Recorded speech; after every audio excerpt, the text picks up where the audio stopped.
بسم اللہ الرحمن الرحیم قل هو اللہ احد اللہ الصمد لم یلد ولم یولد ولم یکن له کفوا احد۔ السلام علیکم ورحمۃ اللہ وبرکاتہ۔ بسم اللہ الرحمن الرحیم، الحمد للہ رب العالمین، والصلاة والسلام على رسوله الامین، نبینا و امامنا و قدوتنا محمد وعلى آلہ وصحبہ اجمعین، وبعد۔ برادران اسلام، بزرگ اور عزیزو، معزز خواتین،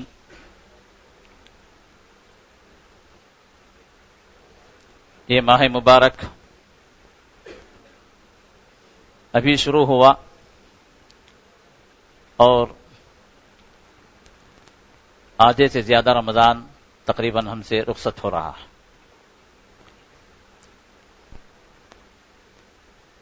اور باقی جو ایام ہیں وہ اور تیزی سے نکلیں گے، کیونکہ اللہ کی سنت یہ ہے کہ خیر و برکت کی جتنی چیزیں ہیں ان کے اندر سرعت اور تیزی انسان کو محسوس ہوتی ہے۔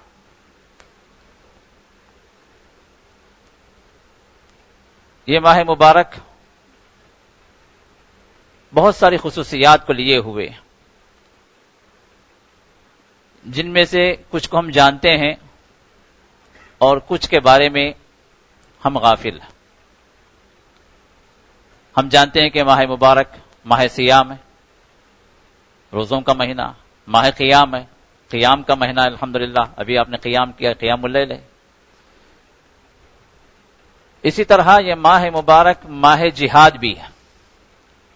آج کی اس مجلس میں اسی کی طرف آپ کی توجہ مبذول کرانا چاہتا ہوں کہ ماہ مبارک جہاں بہت ساری خصوصیات کو لیے ہوئے ہے، ان میں سے خصوصیت یہ ہے کہ یہ جہاد کا مہینہ، اور جہاد کا لفظ فی الوقت میڈیا نے ہمارے ذہنوں میں، چاہے مسلمان ہو غیر مسلم ہو، جہاں لفظ جہاد آ گیا وہاں پر ہمارے تصورات میں بڑی بڑی داڑیاں لیے ہوئے، بڑے بڑے شملے لپیٹے ہوئے، آر پی جی اٹھائے ہوئے، کلیشنکوفز لیے ہوئے، بڑے بڑے بامس لیے ہوئے ٹیررسٹ، یہی ہمارے تصورات میں گھومتے ہیں، یہی جہاد ہے۔ اب آپ کہیں گے کہ بھائی شیخ ماہ جہاد کریں، اس کا مطلب یہ ہے کہ سب ہم ٹیررسٹ بن جائیں؟ نعوذ باللہ۔ یہ میڈیا کا دیا ہوا تصور ہے جو اسلام کو بگاڑنے کے لیے، اسلام کے چہرے کو مسخ کرنے کے لیے تصورات لوگوں نے دیے ہو، یہ دشمنان اسلام کی کارکردگی، ورنہ حقیقی جہاد اس کا تصور ہی دوسرا۔ آپ کیا سمجھتے ہیں؟ یہ اسلام جس کا لفظ ہی آپ کو سلامتی دے رہا، اسلام کا معنی، اسلام سلامتی سے، سلم سے، سلامتی کا دین، سلامتی پہنچانے والا دین، سلامتی کا پیغام دینے والا دین۔ اور یہاں تک کہا گیا کہ جو سلامتی جس سے نہ ملے وہ مسلمان نہیں۔ محمد رسول اللہ صلی اللہ علیہ وسلم مسلمان کی تعریف کیا فرمائی؟ المسلم من سلم المسلمون من لسانہ ویدہ۔ مسلمان کون ہے؟ آپ نے یہ فرمایا کہ مسلمان جو لمبی لمبی داڑھی رکھ لے، جو رات بھر تہجد گزار ہو، جو نوافل پر نوافل ادا کرتا چلا جائے، جو روزوں پر روزہ رکھتا چلا جائے، جس کا روزہ ہی نہ چھوٹے، جو عبادات میں مصروف ہو، جو عمرے پہ عمرے کرتا رہے، جو مسجد نہ چھوڑے، وہ مسلمان ہے۔ آپ نے مسلمان کی پہچان نہیں بتلائی۔ جب آپ سے پوچھا گیا کہ تم مسلمان کون ہے، عبادت فرائض اپنی جگہ، لیکن آپ نے فرمایا کہ مسلمان کون ہے، پہچان کیا ہے اس کی؟ فرمایا المسلم من سلم المسلمون من لسانہ ویدہ۔ مسلمان وہ ہے جس سے دوسرے مسلمان اس کی زبان سے، اس کے ہاتھ سے سلامتی پائیں۔ سلامتی دینے والا دین ہے، سلامتی کا پیغام دینے والا یہ دین ہے، اور دنیا کا کوئی دین نہیں ہے جو سلامتی کا پیغام دے۔ اور ایسا دین جس کا نام ہی سلامتی کا اور جس کا پیغام ہی سلامتی کا، جو السلام کی طرف سے بھیجا ہوا دین، اور محمد رسول اللہ صلی اللہ علیہ وسلم رسول السلام، سلامتی کے میسنجر، اور اس دین کا یہ تصور ہو کہ ٹیررزم پھیلائے، ناممکن۔ دشمنان اسلام تو دشمن ہے، ان کی تو کارکردگی وہی ہے، ان کا تو کام ہی وہی ہے کہ اسلام کو کے تصور کو بدلیں، کیونکہ دشمن ہے۔ لیکن افسوس مسلمانوں پر ہے، افسوس مسلمانوں پر ہے جنہوں نے اسلام کو نہیں سمجھا اور ان کے دیے ہوئے کانسیپٹ کو انہوں نے اپنے دلوں میں بٹھایا، ان کے کانسیپٹ پر ایمان لے آئے اور اسلام کو سمجھنے لگے کہ اسلام کا بھی وہی تصور ہے جو غیر مسلم بتا رہے ہیں۔ اور لفظ جہاد اس کو انہوں نے اتنا خوفناک بنا دیا کہ جہاد کے لفظ سے ہی لوگ کانپنے لگے، اور اسلام کا دوسرا نام ہی لوگوں نے بدل دیا کہ یہ جہاد کا دین ہے، تو لہذا اس دین کا کانسیپٹ ہی ٹیررزم ہے، اس دین کا کانسیپٹ ہی لوگوں کا خون خرابہ، اس دین کا کانسیپٹ ہی قتل و خون ریزی۔ میرے دوستو، ضرورت اس بات کی ہے کہ ہم اسلام کو سمجھیں، اسلام کے پیغام کو سمجھیں، اسلام کے اساس کو ہم سمجھیں، اسلام کے اصل بنیاد کو ہم سمجھیں، اور لفظ جہاد لفظ اسلام سے ایسا تعلق رکھتا ہے جس طرح چولی و دامن کا، جس طرح رات اور دن کا تعلق ہے۔ اور یہ جہاد وہ تصور نہیں ہے جو لوگوں نے ہمارے سامنے پیش کیا، یہ میڈیا نے ہمارے سامنے پیش کیا، بلکہ اسلام ایک مسلمان کو شروع ہی سے مجاہد بناتا ہے۔ جس دن سے ہم مسلمان ہوئے ہیں، یا جس دن سے ہم ماں پیٹ مسلمان پیدا ہوئے ہیں، جب سے ہم شعوری طور پر مسلمان ہوئے، جب سے ہم بالغ ہوئے، تب سے ہم بحیثیت ایک مسلمان، بحیثیت ایک مجاہد بھی ہیں۔ اور وہ جہاد ہے کیا؟ اس جہاد کو سمجھیں، اور خصوصاً یہ ماہ مبارک ماہ جہاد ہے۔ کس اعتبار سے؟ ہر اعتبار سے۔ جہاد کیا ہے؟ جہاد کا مطلب کوشش کرنا، ٹو اسٹرگل، محنت کرنا۔ اور یہ محنت یہ کوشش کیا ہے؟ کس بات پر ہے؟ بندے اور رب کی جنتوں کے درمیان میں جو چیز بھی رکاوٹ بنے، آپ اس کے خلاف جہاد کریں۔ بندے اور رب کی رضامندی کے درمیان میں جو بھی ہڈل بنے، جو بھی ہم کو روکنے والی چیز آ جائے، ہم مطلوب ہے ہم سے کہ ہم اس کے خلاف جہاد کریں، مجاہدہ کریں۔ اور یہ کون سی چیز ہے؟ جو رب سے روکنے والی، یہ رب کے دین پر چلنے سے روکنے والی، یہ رب کے دین کو دوسروں تک پہنچانے کے درمیان میں رکاوٹ بننے والی، وہ چیزیں کون سی ہیں؟ وہ تین چیزیں ہیں، وہ تین باتیں ہیں، اور ان تینوں کے خلاف مجاہدہ کرنا ایک مسلمان کے لیے مطلوب ہے۔ اور خصوصیت کے ساتھ اس ماہ مبارک کے اندر وہ تینوں چیزیں جمع ہیں جن سے ہمیں مجاہدہ کرنا۔ پہلی چیز انسان کا اپنا نفس، جو انسان کو اللہ کے خلاف ابھارتا ہے،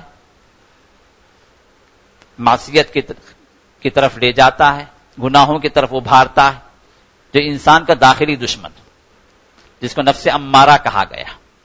وما ابرئ نفسی ان النفس لامارۃ بالسوء، یوسف علیہ السلام نے فرمایا کہ میں اپنے نفس سے براءت ظاہر نہیں کرتا، نفس تو برائیوں پر ابھارنے والا، یہ نفس امارہ جو انسان کو برائی کی طرف لے جاتا، اس کے خلاف جہاد کرنا۔ اور روزے کی حالت میں اس نفس کو اللہ کمزور کر دیتے ہیں۔ کیسے؟ انسان کی بھوک اور پیاس سے، روزے کی حالت میں۔ اسی وجہ سے محمد رسول اللہ صلی اللہ علیہ وسلم نے نوجوانوں کو فرمایا کہ یا معشر الشباب من استطاع منکم الباء فليتزوج ومن لم يستطع فعليه بالصوم فإنه له وجاء۔ فرمایا کہ اے نوجوانوں، تم میں سے جو بھی شادی کر سکتا ہو، شادی کی استطاعت رکھتا ہو، وہ شادی کر لے، ورنہ شادی نہیں کرے گا تو گناہوں کی طرف لے جائے گا۔ نفس کہاں؟ کہیں اور لے جائے گا، اپنی خواہشات کو پوری کرنے کے لیے، اپنے نفس کی خواہشات کو پورا کرنے کے لیے غلط کاریوں کی طرف، حرام کاریوں کی طرف، زنا کی طرف لے جائے گا۔ اس سے بچانے کے لیے فرمایا شادی کر لو، جس کی بھی استطاعت. یہ نہ دیکھو کہ میں فلاں اسٹیٹس پہ پہنچوں گا تو شادی کروں گا، میری تنخواہ جا کر 50,000 ہو جائے گی تو شادی کروں گا، میرا گھر بن جائے گا تو شادی کروں گا، میرا بینک بیلنس اتنا ہو جائے گا شادی کروں گا، خوبصورت لڑکی جو میری نظر میں آئے تو شادی کروں گا. یہ جو مختلف اسٹیٹس جو ہمارے نوجوانوں کے ہیں، یہ انتظار میں جو ہے عمریں کٹ جاتی ہیں، انتظار میں بوڑھے ہو جاتے ہیں، یا اپنے اسٹیٹس کو بڑھانے کے چکر میں ان کی جوانی ضائع ہو جاتی ہے، اور اس اسنا میں کئی گناہ بھی ان سے سرزد ہو جاتے ہیں. اور محمد رسول اللہ صلی اللہ علیہ وسلم نے انہی گناہوں سے روکنے کے لیے، نفس کی خواہشوں کو کنٹرول کرنے کے لیے فرمایا کہ ان خواہشوں کو لگام دو، سیدھی راہ پر لے آ جاؤ. اور وہ سیدھی راہ کیا ہے؟ شادی، نکاح. نکاح کے ذریعے سے ان شہوات کو کنٹرول کر لو. اور جس کے پاس شادی کی طاقت نہیں ہے، حقیقت میں بیچارہ غریب ہے، حقیقت میں جو ہے وہ جو ہے بیوی کو افورڈ نہیں کر سکتا، اب ایسے آدمی کے لیے فرمایا کیا علاج ہے اس کا؟ فعلیہ بالصوم، روزے رکھے، کثرت سے روزے رکھے. جتنی زیادہ شہوت غالب آ رہی ہے اتنے روزے رکھے، روزوں کے ذریعے سے کنٹرول کریں. فإنہ لہ وجا، یہ اس کا علاج، یہ کنٹرول کرنے کا طریقہ.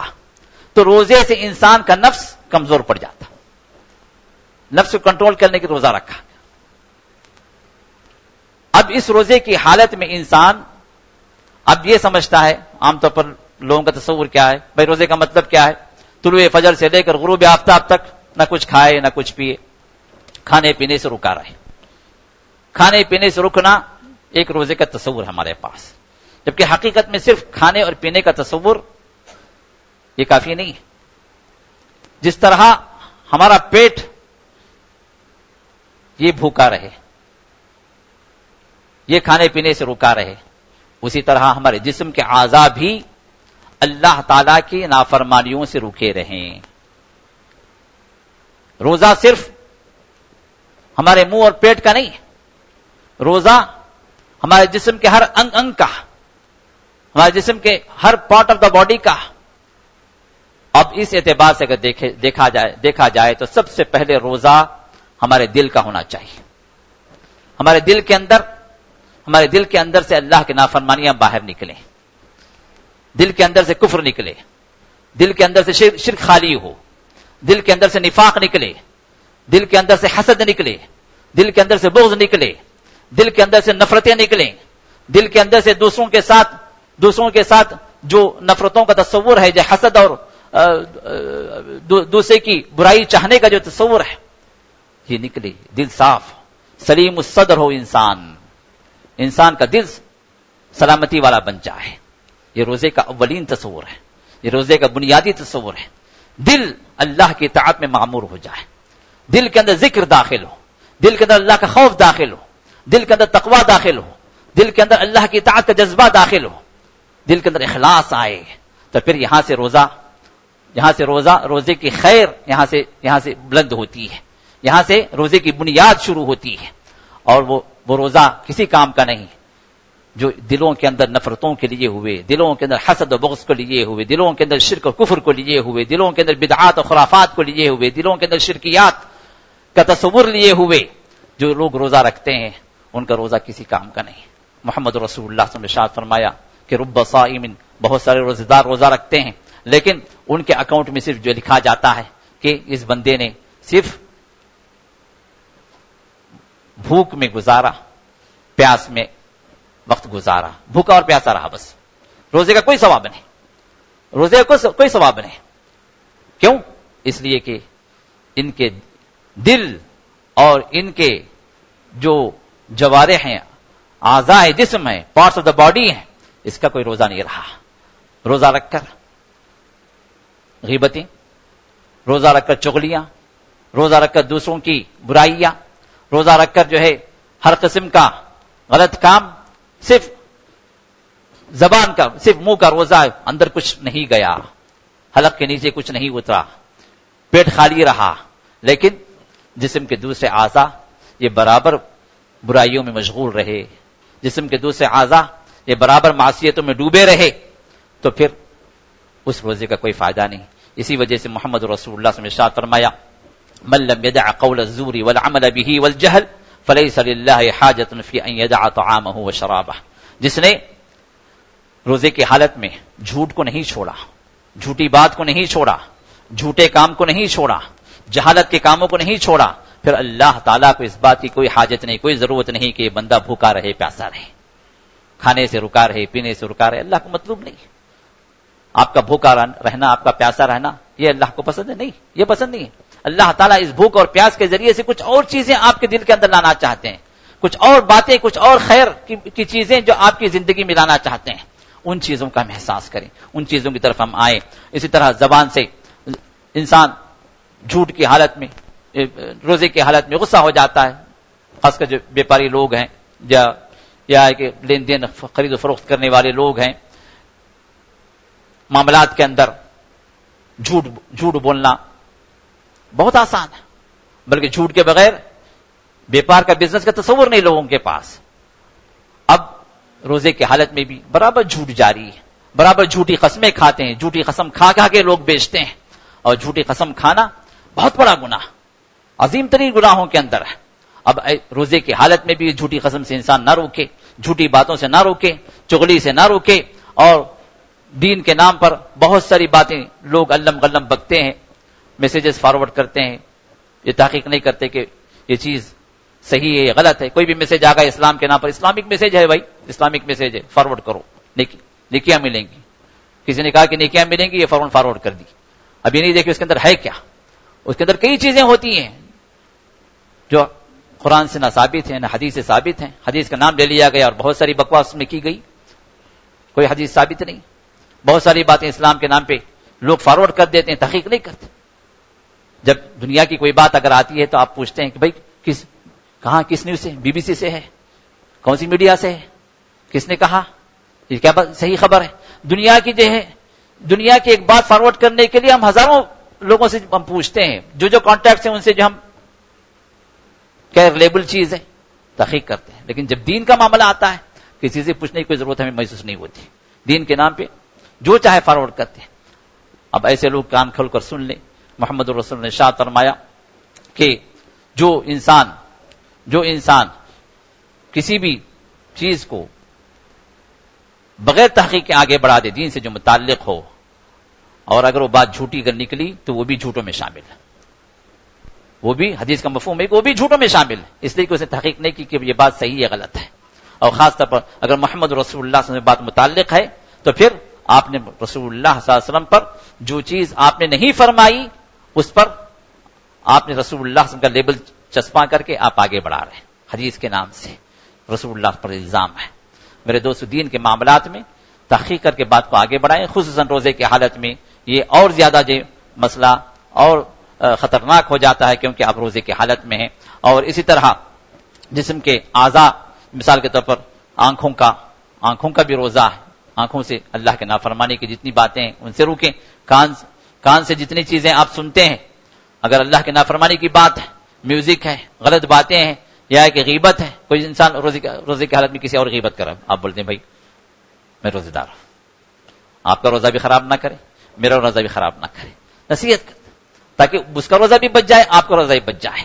اسی وجہ سے محمد رسول اللہ نے ارشاد فرمایا کہ اذا کان یوم صوم احدکم، تم میں سے کوئی روزے دار اگر ہو، فلا یرفث، تو وہ بے حیائی فحاشی کی بات نہ کرے، کوئی سیکس کی بات نہ کرے، ولا یسخب، اور جو ہے دوسروں پر چلانے والی باتیں یا دوسروں جھگڑے والی باتیں نہ کریں، وَإِنِ امْرُؤٌ قَاتَلَ، اور اگر کوئی آدمی سے لڑنے آئے، او شاتمہ، یا کوئی اس کو گالی گلوچ دینے پر اتر آئے، تو کہیں فَلْيَقُلْ إِنِّي صَائِمٌ، تو کہے کہ إِنِّي صَائِمٌ، بھائی میں روزہ دار ہوں، فَلْيَقُلْ إِنِّي صَائِمٌ، کہہ دے کہ میں روزہ دار ہوں، آپ ایک کام کر رہے ہیں تو کریں لیکن میں یہ کام نہیں کر سکتا، بلکہ اگر وہ روزہ دار ہے تو اس کا روزہ بھی بچائیں، بھائی آپ کا روزہ ضائع ہو رہا ہے، آپ کی اتنی سی بات پر آپ کے روزے کا اجر ختم ہو رہا ہے اور میرا روزہ بھی ختم ہو رہا ہے، اللہ کے لیے خاموش ہو جائیں۔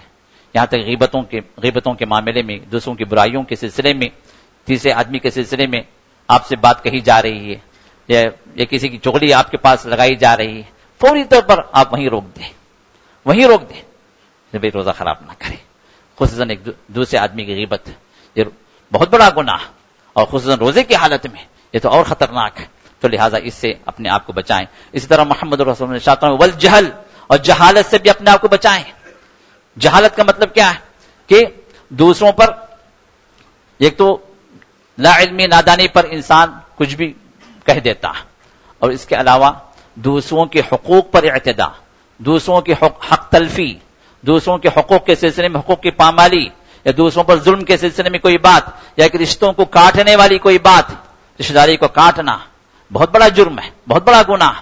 اور روزے کی حالت میں اس طرح کوئی آپ سے آ کر آپ کے بھائی کے بارے میں، آپ کے باپ کے بارے میں، آپ کے بیٹے کے بارے میں، آپ کے بہن کے بارے میں، کسی رشتہ دار کے بارے میں کوئی انسان اس طرح کی بات کہہ رہا ہے کہ جو آپ کو نفرت دلائے، جس سے آپ جو ہے رشتہ کاٹنے پر آگے بڑھ جائیں، شیطان آپ کو بہکا دے، تو یہ تو اور زیادہ جو ہے بہت بڑا گناہ ہے، جو خصوصی طور پر روزے کی حالت میں انسان ایسے کاموں سے بچے جو بھی اللہ کو نافرمانی، جو بھی اللہ تعالیٰ کو کی ناراضگی کو مول لینے والی باتیں ہیں یا اللہ کی ناراضگی پہنچانے والی باتیں ہیں، ان سب سے اپنے آپ کو بچائیں تاکہ ہمارے نفس کا روزہ، ہمارے جسم کا روزہ مکمل ہو. دوسری بات، دوسرا جو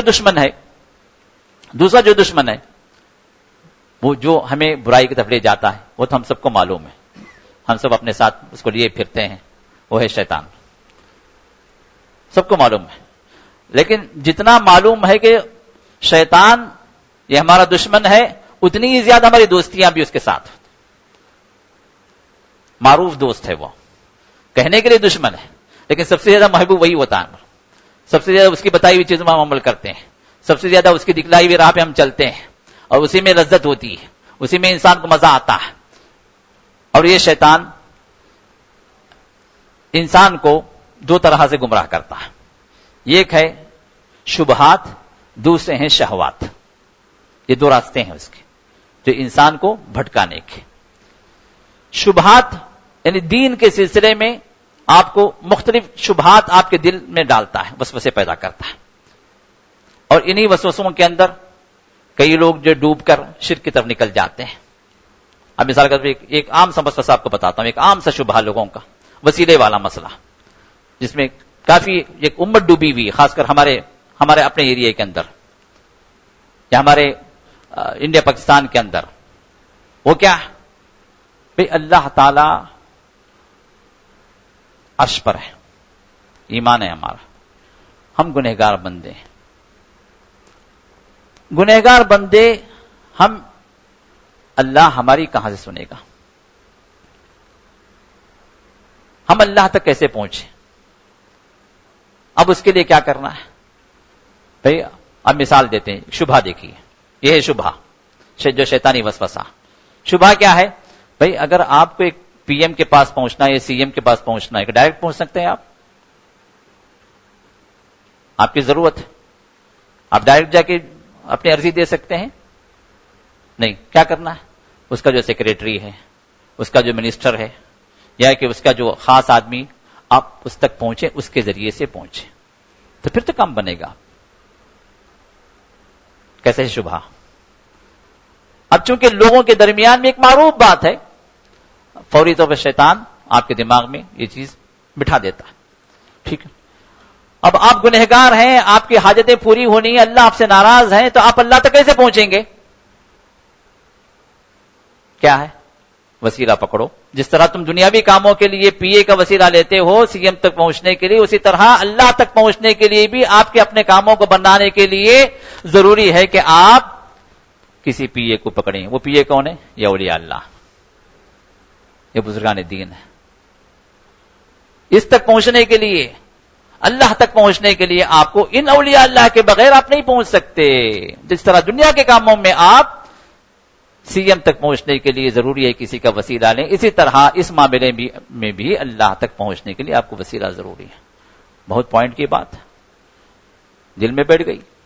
اب پی اے تک پہنچنے کے کیا کرنا ہے؟ چلو جمعرات کا چکر لگاؤ، درگاہوں کا چادر چڑھاؤ، فلاں کی نیاز دلاؤ، فلاں درگاہ پہ سجدے کرو. اب یہ خوش ہو جائیں گے تو اللہ خوش ہو جائے گا. ایک اور مثال دیتے ہیں. آپ نیچے ہیں، اللہ عرش پر ہے، کیسے پہنچیں گے؟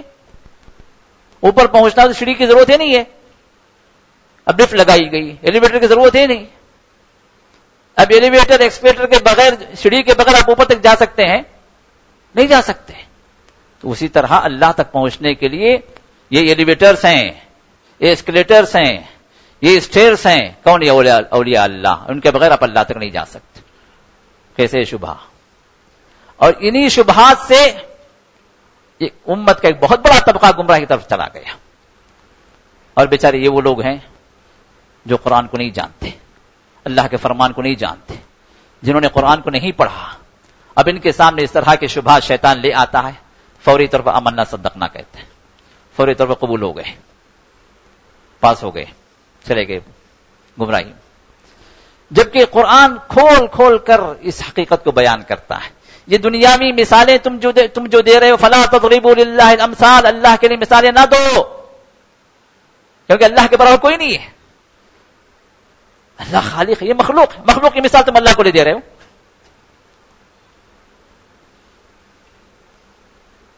سی ایم کے لیے پی اے کی ضرورت ہو سکتی ہے، اس لیے کہ بیچارہ جو ہے وہ خود جو ہے حاجت مند ہے، اس کی پیٹ کے پیچھے کیا ہو رہا نہیں معلوم.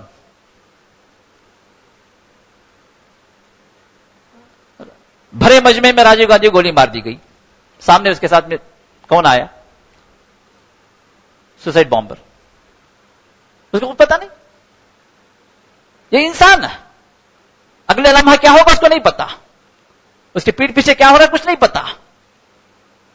اس کی آنکھ سامنے ہے لیکن چند میٹر کے بعد کام نہیں کرتی آنکھ. یہ محدود طاقتوں والا یا بندہ، یہ محدود علم والا بندہ، یہ محدود صلاحیتوں والا بندہ، یہ اور رب کائنات ایک ہو گئے. تم اس بندے کی مثال اللہ کو پیش کر رہے ہو، جبکہ وہ اللہ جس نے تمہیں پیدا کیا، جو تمہارے ہر لمحے کا اس کو علم ہے. بلکہ تم کو علم نہیں تم کیا کرنے والے آگے، لیکن اس اللہ کو خبر ہے کہ تم آگے کیا کرنے والے. آگے کی خبر تم کو نہیں ہے لیکن اس اللہ کو ہے. بلکہ پیدا ہونے سے لے کر مرنے تک تم کیا کرو گے، مرنے کے بعد تمہاری کیا حالت ہوگی اس کی بھی اس کو خبر ہے. اس کا علم اور اس پی ایم کا علم، سی ایم کا علم ایک ہو گئے. اس کی مثال تم اس کو دے رہے ہو. اب وہ رب، وہ اس پی ایم تک تم پہنچ نہیں سکتے، اس لیے کہ وہاں پر ضرورت ہے اس پی اے کے وسیلے کی. لیکن وہ رب پکار پکار کے کہہ رہا ہے، وہ رب پکار پکار کر تمہیں کہہ رہا ہے. کیا کہہ رہا ہے؟ وقال ربكم ادعوني استجب لكم. تمہارا رب کا فرمان ہے تم مجھے پکارو میں تمہاری دعا قبول کر رہا ہوں. پی ایم سی ایم کے بھی تمہیں بلایا آ جاؤ نہیں، لیکن وہ رب تمہیں پکار رہا ہے آ جاؤ میرے پاس، تمہاری جو حاجتیں ہیں میں پوری کرنے والا ہوں. کسی کے اندر کوئی طاقت نہیں ہے پوری کرنے کی، میرے پاس طاقت ہے. روزے کی حالت میں روزے کے احکام بیان کرتے ہوئے اللہ تعالیٰ نے سورہ بقرہ کے اندر روزے کے احکام کے درمیان میں اللہ تعالیٰ نے فرمایا کہ اس دعا کی آیت کو اللہ نے پیش کیا سورہ بقرہ کے اندر. اس سے پہلے کی آیت بھی روزے کا حکم بیان کرتی ہے، اس کے بعد کی آیت بھی روزے کا حکم بیان کرتی ہے. ان دونوں کے درمیان میں اللہ تعالیٰ نے دعا کی آیت کو اللہ نے پیش کیا جس میں اللہ نے فرمایا وَإِذَا سَأَلَكَ عِبَادِي عَنِّي فَإِنِّي قَرِيبٌ أُجِيبُ دَعْوَةَ الدَّاعِ إِذَا دَعَانِ فَلْيَسْتَجِيبُوا لِي وَلْيُؤْمِنُوا بِي لَعَلَّهُمْ يَرْشُدُونَ. وَإِذَا سَأَلَكَ عِبَادِي عَنِّي، محمد رسول اللہ صلی اللہ علیہ وسلم جب آپ سے میرے بندے میرے بارے میں سوال کرتے ہیں کہ میں کہاں ہوں. ہمارے لوگ کہتے ہیں بہت دور بیٹھا ہے، اوپر بہت عرش پہ. عرش کہاں ہے؟ سات آسمانوں کے اوپر عرش، وہاں تک ہماری آواز کہاں تک جائے گی، کیسے ہم پہنچیں گے وہاں تک؟ تو اللہ فرماتے ہیں میرے بندے جب میرے بارے میں سوال کرتے ہیں کہ میں کہاں ہوں تو نہیں جواب دو فإنی قریب، میں بہت ہی قریب ہوں، بہت ہی قریب ہوں. اتنا قریب اجیب دعوت الداعی اذا دعان، جب بندہ دعا کرنے والا جب دعا کرتا ہے تو میں اس کی دعا کو قبول کرتا ہوں، اس کی دعا کو قبول کرتا ہوں. کسی کے پاس طاقت نہیں تمہاری دعا قبول کرنے کی. اللہ فرماتے ہیں میں اتنا دور ہوں، عرش پر ہوں، لیکن اس کے باوجود میرے سننے کی طاقت، میرے دیکھنے کی طاقت، قبول کرنے کی صلاحیت تمہارے ساتھ ہے. بالکل. ایک اور جگہ اللہ ارشاد پر سورہ قاف میں اللہ ارشاد فرماتے ہیں وَلَقَدْ خَلَقْنَا الْإِنسَانَ وَنَعْلَمُ مَا تُوَسْوِسُ بِهِ نَفْسُهُ وَنَحْنُ أَقْرَبُ إِلَيْهِ مِنْ حَبْلِ الْوَرِيدِ. ہم نے انسان کو پیدا کیا، کسی کے اندر طاقت نہیں. کسی نے کسی کو پیدا کیا نہیں, ہم نے پیدا کی, ہم نے انسان کو پیدا کیا. اور ہماری صلاحیت یہ ہے کہ اس کے دل کے اندر جو وسوسہ پیدا ہوتا ہے, جو خیال پیدا ہوتا ہے, جو کسی کو نہیں معلوم کیا خیال پیدا ہوا, اللہ فرماتے ہیں جو خیال تمہارے اندر پیدا ہوتا ہے وہ بھی ہم جانتے ہیں. وَنَعْلَمُ مَا تُوَسْوِسُ بِهِ نَفْسُهُ, اور پھر فرمایا وَنَحْنُ أَقْرَبُ إِلَيْهِ مِنْ حَبْلِ الْوَرِيدِ, انسان کی جان سے, رگے جان سے بھی زیادہ ہم اس کے قریب ہیں. اللہ کی ذات عرش پر ہے, لیکن اس کا علم, اس کا باخبر ہونا, اس کے آپ کے بارے میں جاننا, یہ اتنا زیادہ قریب ہے کہ آپ خود بھی اپنے بارے میں نہیں جانتے جتنا اللہ رب آپ کے بارے میں جانتا ہے. آپ کے دل کے اندر جو خیال آنے والا ہے وہ بھی اللہ جانتا ہے کہ کیا خیال آئے گا اس کو. یہ اللہ جو اتنا قریب ہے فرماتے ہیں, تو اللہ فرماتے ہیں اجیب دعوت الداعی اذا دعان فلیستجیبوا لی, جب بندہ پکارتا ہے تو میں اس کی پکار کو قبول کرتا ہوں. تو پھر کیا کرنا چاہیے؟ فلیستجیبوا لی, وہ مجھ سے ہی طلب کریں, مجھ سے ہی مانگیں. اور دوسری آیت میں اللہ نے ارشاد فرمایا وقال ان الذين يستكبرون عن عبادتي سيدخلون جهنم داخرين, جو مجھ کو نہیں پکارتے, جو مجھ کو چھوڑ کر دوسروں کے دروں پر جا کر گرتے ہیں, دوسروں سے مانگتے ہیں, دوسروں سے اپنی حاجتوں کو طلب کرتے ہیں, اللہ نے فرمایا کہ جو مجھ کو نہیں پکارتے, مجھ سے نہیں مانگتے, فرمایا سيدخلون جهنم داخرين, جہنم میں ذلیل و خوار بن کر داخل ہوں گے. یہ ان کی سزا. جو رب کو نہیں پکارتا, جو رب سے نہیں مانگتا, جو رب کے لیے وسیلے تلاش کرتا ہے, جو رب تک پہنچنے کے لیے وسیلے ڈھونڈتا ہے, اللہ فرماتے ہیں کہ اس کی سزا یہ ہے کہ اس کو ہم ذلیل و خوار بنا کر جہنم میں داخل کریں. اس لیے کہ اس نے میرا حق ادا نہیں کیا, اس نے مجھ سے نہیں مانگا, اس نے میری حقیقت کو نہیں سمجھا, اس نے جو ہے میرا جو مقام ہے وہ مقام نہیں دیا. اسی وجہ سے اللہ تعالیٰ ارشاد فرماتے ہیں فَلْيَسْتَجِيبُوا لِي وَلْيُؤْمِنُوا بِي, اور چاہیے کہ مجھ کو پکاریں, مجھ سے مانگیں اور مجھ پر ایمان لائیں. ایمان میں داخل ہے, ایمان میں داخل ہے کہ ہم اللہ کو براہ راست پکاریں. ایمان میں داخل ہے کہ ہم کسی وسیلے کو تلاش نہ کریں اللہ کو پکارنے کے لیے, کیونکہ وہ رب ہے, ہم جو مربوب ہیں, وہ خالق ہے, ہم مخلوق ہیں, وہ دینے والا ہے, ہم لینے والے ہیں, وہ ہم مانگنے والے ہیں, وہ ہم کو عطا کرنے والا ہے. اگر وہ نہ دے تو کائنات میں کسی کی طاقت نہیں کہ ہمیں کچھ دے سکے, اور اگر وہ دینے پر آئے تو کائنات کی پوری ہستیاں مل کر اگر روکنا چاہیں تو روک نہ پائیں. یہ ہمارا ایمان ہے, یہ ہمارا ایمان ہے. اور اسی ایمان پر اللہ فرماتے ہیں, یہی ایمان لانے کے اللہ فرماتے ہیں وَلْيُؤْمِنُوا بِي, تو چاہیے کہ مجھ پر ایمان لائیں, مجھ پر بھروسہ کریں, مجھ پر توکل کریں, مجھ سے ہی مانگیں, لَعَلَّهُمْ يَرْشُدُونَ, تاکہ وہ نیک راہ پائیں, سیدھی راہ پر آئیں. تو میرے دوستو, ان شبہات کا جو شیطان ہماری طرف جو شیطان نے پیدا کر رکھے ہیں, جس پر ہمارے ایک بہت بڑا طبقہ گمراہ ہے, اور جو اسی گمراہی کی وجہ سے, انہی شبہات کی وجہ سے انہوں نے حق کو چھوڑ دیا اور شرک کی طرف چلے گئے. تو ایسے شبہات کے لیے ضروری ہے کہ ان شبہات کے, یہ شبہات جو شیطان جو پیدا کرتا ہے, ان شبہات کے ذریعے ان شبہات کو دور کرنے کے لیے طریقہ کیا ہے؟ ہم قرآن کو حاصل کریں, قرآن کا علم. یہ قرآن بنیاد ہے, اور یہ ماہ قرآن ہے. الحمدللہ ہم سب تراویح میں قرآن سن رہے ہیں. کیوں؟ اس لیے کہ ماہ قرآن ہے. یہ رمضان کی عظمت کیوں بڑھائی گئی؟ قرآن کے نزول کی وجہ سے. یہ ماہ قرآن ہے, شہر رمضان الذی انزل فیہ القرآن. رمضان کا مہینے کی فضیلت کیوں دی گئی؟ کیوں اس کا جو مرتبہ بڑھایا گیا؟ اس لیے کہ یہ وہ رمضان کا مہینہ ہے جس میں قرآن کو نازل کیا گیا. قرآن کے نزول کی وجہ سے اس ماہ کا مرتبہ اللہ نے بڑھا دیا. تو لہٰذا اس ماہ کے اندر ہم خصوصیت کے ساتھ قرآن سے اپنا تعلق جوڑیں, قرآن کا علم حاصل کریں, تاکہ ان شبہات کو ہم اپنے آپ سے دور کر سکیں اور ان شبہات کو اپنی زندگی سے نکال سکیں. کیونکہ یہ شبہات, یہی وہ شبہات ہیں جو شیطان جس کے ذریعے سے اٹیک کرتا ہے.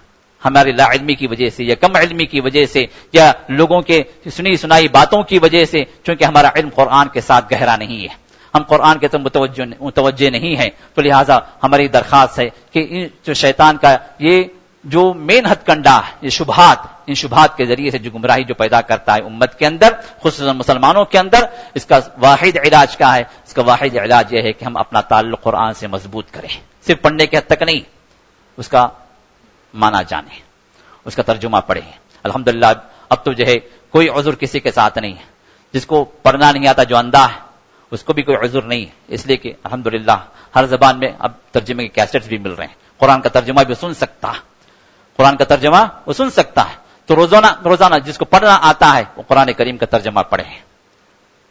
جو سن سکتا ہے، پڑھنے کے لیے فرصت نہیں ہے، پڑھنا نہیں آتا، وہ سنے، تاکہ روزانہ اس کو علم ہو جائے تھوڑا تھوڑا ہی صحیح کہ اللہ تعالیٰ اپنے کلام پاک کے اندر کیا فرمایا ہے، اور جو اللہ نے ہدایت کی باتیں کون سی نازل فرمائی، کیونکہ اللہ نے جب قرآن کو نازل فرمایا ہدی للناس، قرآن ہمیں جو نازل کیا لوگوں کی ہدایت کے لیے، یہ قرآن عظیم یہ کائنات کی اکیلی کتاب ہے جو آپ کو ہدایت کی راہ بتلاتی ہے. اگر اس کو انسان چھوڑ دے تو اللہ کی قسم دنیا کی کوئی کتاب آپ کو ہدایت کی طرف نہیں لا سکتی. اور اگر آپ اس ایک کو پکڑ لیں اور دنیا کی تمام کتابوں کو آپ چھوڑ دیں، آپ راہ ہدایت پر آ جائیں گے. اس لیے کہ یہ وہ کتاب ہے جو انسان کو ہدایت کے لیے اتاری گئی ہے اور جس کی حفاظت اللہ نے لی ہے. تو یہ ماہ قرآن ہے جس کے اندر ہم اس کا عزم کریں کہ ہم اپنے آپ کو قرآن کی طرف لے آئیں گے، ہم اپنے آپ کو قرآن کی طرف لے آئیں گے.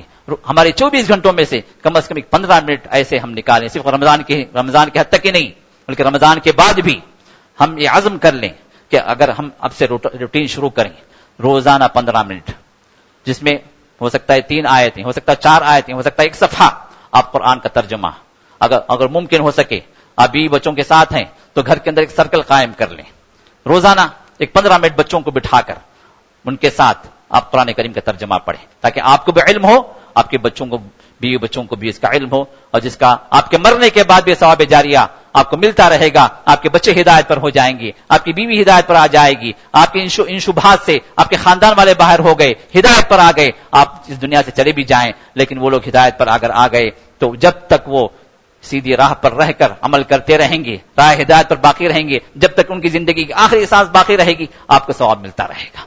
آپ کی زندگی بھی بن گئی، ان کی زندگی بن گئی. تو لہٰذا میرے دوستو، یہ بدعات، یہ شبہات جو شیطان کے ذریعے سے ہماری کم علمی کی وجہ سے جو ہمارے معاشرے میں پھیلتے چلے جا رہے ہیں، ان کا واحد علاج یہ ہے کہ ہم اس ماہ قرآن کے اندر قرآن کی طرف آ جائیں. اور دوسرا جو شیطانی ہتھ کنڈا ہے وہ ہے شہوات، یعنی انسان کے نفس کے اندر خواہشوں کو بڑھا دینا، اور انسان اللہ تعالیٰ کی معصیت میں ڈوب جائے اور حرام کاموں کے اندر اپنے آپ کو لے جائے، فرائض کو چھوڑ دے، حرام کاموں کا ارتکاب یہ شروع کر دے.